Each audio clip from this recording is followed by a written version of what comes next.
Hey guys, How2 here, and today we're going to be reviewing this Beexcelent GM-1 headset with the built-in microphone.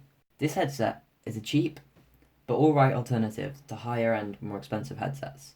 It doesn't have many fancy features or even amazing sound, but it can hold up against similarly priced competition very well. First off, we'll start with build quality. The GM-1's made entirely out of cheap plastic. The GM-1's made entirely out of cheap plastic, but it doesn't scratch too easily. The foam on the ear cups is also plasticky, with fake leather covering, but it's also surprisingly springy and comfortable to wear.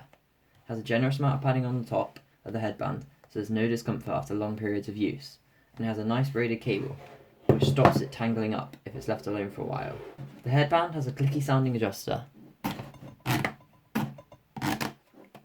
that's very loud if you adjust it while you're wearing them, but it allows for many different sizes. They come in red or blue and have an inline controller on the wire that's made of a harder, slightly higher quality plastic than the rest of the headset, but it's absolutely massive and looks like a small computer mouse has just been stuck on the wire.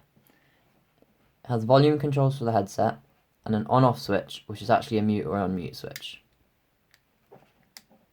The RGB included is very basic and only lights up red when you plug in the USB. This is just a cheap gimmick and doesn't really add to the headset as the light is pretty dim. Onto the microphone next. This started out as a decent mic, but after a while it got really quiet and we couldn't figure out the problem. This is one of the downsides of buying a cheap headset: unreliable build quality. Their biggest flaw is how they sit on your head. Since they're made entirely from plastic, they're very light and they don't grip your head at all. The ear cups rest on top of your ears in a weird way, so unless you have very small ears, they are more on-ear headphones than over-ear. The fact that they feel like they're about to fall off at any point makes them seem much worse than they are. And it also is detrimental to the alright, if slightly lacking sound quality. They don't really have much bass, and all the other sounds are pretty flat and slightly tinny sounding. The only field they really excel in is volume, as they go really loud, probably too loud to be safe for your ears, and they do it without much distortion.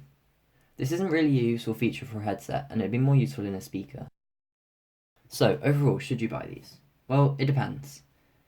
If you can't afford another £10 on top of the 15 to 20 these already cost, then yeah, they're alright for the price, and they beat most of the competition at around £20.